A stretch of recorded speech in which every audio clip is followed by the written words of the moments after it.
এখন 27শে মে দুপুর 2টা 50 মিনিট বাজে।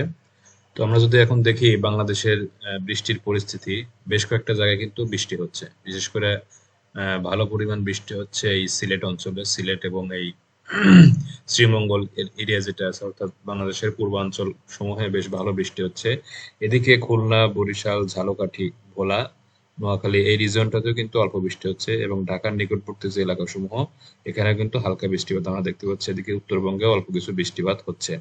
তো আমরা যদি এখন পরবর্তী সময়টাকে বা ফোরকাস্টিংটা দেখি যে আসলে পরবর্তী সময়টা কোথায় বৃষ্টি হবে, তাহলে আমরা বৃষ্টির অবস্থাটা দেখতে পারবো। তাহলে আমরা যদি দেখি যে বৃষ্টিপাত কিন্তু ধীরে ধীরে বাড়তে পারে, বিশেষ করে ভোলা, বরিশাল, দক্ষিণাঞ্চল সমূহ যেটা উপকূলীয় অঞ্চল, খুলনা, যশোর সহ।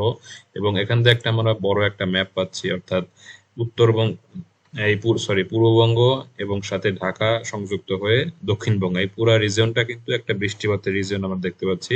এবং যেখানে যে কমলা কালারটা বেশি, অর্থাৎ এখানে বৃষ্টির পরিমাণটা বেশি, আর যেখানে হচ্ছে আমাদের হালকা সবুজ সেখানে হচ্ছে বৃষ্টির পরিমাণটা কম। অর্থাৎ এটা হচ্ছে আমরা দেখতে পাচ্ছি আজকে সন্ধ্যা 5টা পর্যন্ত এই অবস্থা করতে পারে। তো সন্ধ্যা 5টা বা সন্ধ্যা পর্যন্ত, এরপর যখন সন্ধ্যা হয়ে যাবে বা রাত্রি হয়ে যাবে, এরপরে বৃষ্টির পরিমাণটা কিন্তু পূর্বাঞ্চলের দিকে সরে যাবে। কিন্তু সারা আকাশ কিন্তু মেঘাচ্ছন্ন বা হচ্ছে ঘোলাটে অবস্থায় থাকবে। এরপরে যদি আমরা দেখি যে আসলে এরপরে কি হবে, তো রাত্রের কিছু অংশ অর্থাৎ 9টা 10টার দিকে কিছুটা পরিষ্কার আকাশ আমরা দেখতে পাচ্ছি সারা দেশের মধ্যেই পরিষ্কার আকাশ। অর্থাৎ এই বিকাল থেকে শুরু হয়ে রাত 10টার মধ্যে মোটামুটি আকাশটা পরিষ্কার হয়ে যাবে, মেঘ বা বৃষ্টি কিছুই আমরা দেখতে পাচ্ছি না। তো আগামীকালকে অর্থাৎ 28 তারিখ যদি আমরা দেখি যে 28 তারিখ সকাল হওয়া পর্যন্ত এই কিছু বৃষ্টি এদিকে আমরা দেখতে পাচ্ছি, বিশেষ করে রাজশাহী অঞ্চল, পাবনা, বগুড়া, সিরাজগঞ্জ অঞ্চলগুলোতে।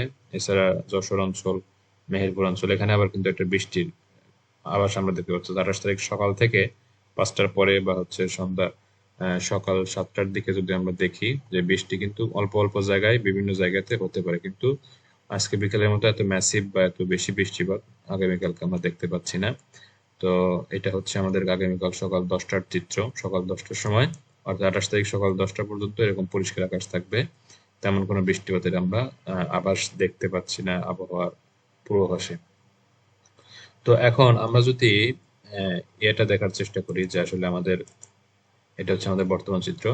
তো আমরা যদি বাতাসের গতিবেগটা দেখার চেষ্টা করি যে আসলে সারা দেশে বাতাসটা এখন কি অবস্থায় আছে, তো আমরা দেখতে পাচ্ছি বিশেষ করে উপকূলীয় অঞ্চল সমূহে বাতাসের বেগ কিন্তু মোটামুটি আছে, 26-27 কিলোমিটার/আওয়ার বেগে বাতাস ঢুকছে। বিশেষ করে সমুদ্র অঞ্চলেও বাতাসটা ভিতরে ঢুকছে। আবার এদিকে পশ্চিম অঞ্চল অর্থাৎ রাজশাহী, যশোর, মেহেরপুর এই অঞ্চলটাতে কিন্তু বাতাসটা ঢুকছে মেইনলি ভারত থেকে। তো এই বাতাসের কিন্তু মোটামুটি গতিবেগ আছে 17-18 কিলোমিটার বেগ পর্যন্ত। এটা হচ্ছে এখন হচ্ছে আমাদের প্রায় পৌনে 3টা বাজে। তো এই সময়ের আপডেট। তো আমরা যদি একটু পরবর্তী সময়ের অ্যানিমেশনটা দেখি যে আসলে কি ঘটনা ঘটতেছে পরবর্তী সময়ে, তখন আমরা দেখতে পাচ্ছি যে এখানে কিন্তু বাতাসের গতিবেগটা আবার বেড়ে গেছে। অর্থাৎ আজ বিকেল থেকে কিন্তু বাতাসের গতিবেগ বাড়বে। বাতাসের গতিবেগ বাড়া মানেই হচ্ছে একটা ঝড়ের পূর্বাভাস।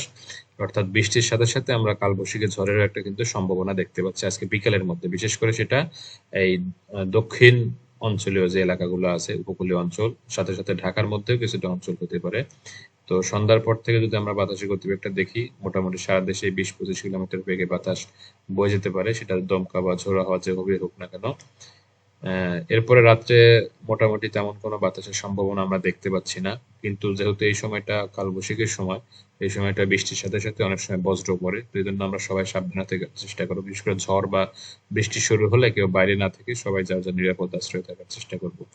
তো এই ছিল মোটামুটি আমাদের আজকের এবং আগামীকালকের আপডেট। তো এরপরেও পরবর্তী আপডেট যদি কোনো পরিবর্তন হয় সেটা আমরা জানিয়ে দেওয়ার চেষ্টা করব। এবং আপনারা সবাই সুস্থ থাকবেন, সাবধানে থাকবেন। ধন্যবাদ সবাইকে।